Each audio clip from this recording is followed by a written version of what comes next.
एक हरे भरे शांत और खूबसूरत गांव में सुबह का समय था। चारों ओर खेतों में लहलहाती फसलें, पेड़ों पर चहचहाते पक्षी और मिट्टी की खुशबू हवा में घुली हुई थी। गांव के लोग सादगी भरा जीवन जीते थे और एक दूसरे पर पूरा भरोसा करते थे। उसी गांव के बीचों बीच एक छोटी सी दुकान थी, रमेश जनरल स्टोर। ये दुकान गांव के लोगों की रोजमर्रा की जरूरतों को पूरा करती थी। इस दुकान का मालिक था रमेश, जो बाहर से तो बहुत ही सीधा और हंसमुख दिखता था, लेकिन अंदर से बेहद चालाक और बेईमान था। जब भी कोई ग्राहक उसकी दुकान पर आता, वो मीठी मीठी बातें करता, लेकिन तराजू में गड़बड़ी करके कम सामान देता। 1 किलो की जगह वो 800 ग्राम ही तौलता और ऊपर से पैसे पूरे लेता। कभी कभी तो वो खराब और एक्सपायर सामान भी अच्छे दामों में बेच देता था। एक दिन एक बुजुर्ग महिला उसकी दुकान पर आई और बोली, बेटा, थोड़ा ज्यादा दे दे, घर में खाने को कुछ नहीं है। रमेश ने मुस्कुराते हुए सामान दिया, लेकिन अंदर ही अंदर वो उसकी मजबूरी पर हंस रहा था। धीरे धीरे गांव के लोगों को महसूस होने लगा कि कुछ तो गड़बड़ है। उन्हें लगने लगा कि सामान कम मिल रहा है और क्वालिटी भी खराब है, लेकिन कोई खुलकर कुछ कह नहीं पा रहा था। गांव में एक समझदार युवक था जिसका नाम मोहन था। उसने एक दिन ध्यान से देखा कि रमेश का तराजू सही नहीं है। उसे पूरा यकीन हो गया कि रमेश गांव वालों को ठग रहा है।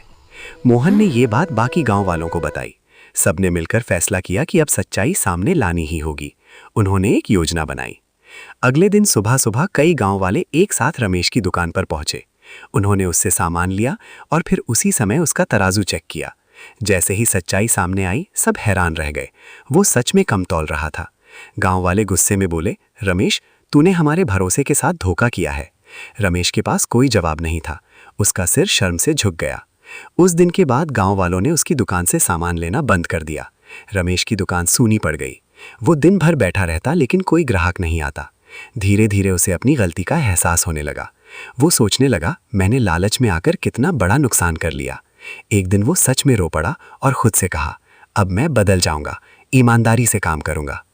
अगले दिन से रमेश ने पूरी ईमानदारी के साथ काम करना शुरू कर दिया।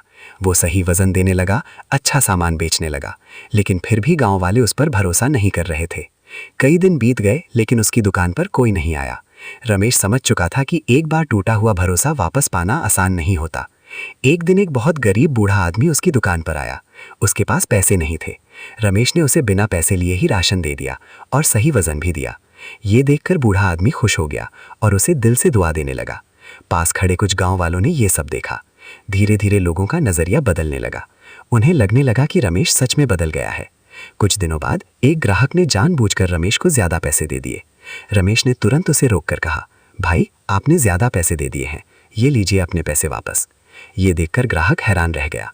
उसने गांव में जाकर सबको बताया। अब गांव वाले पूरी तरह से आश्वस्त हो गए कि रमेश सच में बदल चुका है। धीरे धीरे लोग फिर से उसकी दुकान पर आने लगे। अब रमेश की दुकान पहले से भी ज्यादा चलने लगी, लेकिन इस बार फर्क ये था कि अब वो ईमानदारी और सच्चाई के रास्ते पर था। गांव के लोग भी खुश थे और रमेश भी, क्योंकि उसने सीख लिया था कि ईमानदारी ही सबसे बड़ी दौलत होती है। दोस्तों, इस कहानी से हमें ये सीख मिलती है कि गलती करना बुरा नहीं होता, लेकिन उसे सुधारना सबसे बड़ी बात होती है। ईमानदारी और सच्चाई से ही इंसान असली सम्मान पाता है। अगर आपको ये वीडियो पसंद आई हो तो लाइक करें, सब्सक्राइब करें और अपने दोस्तों के साथ शेयर ज़रूर करें।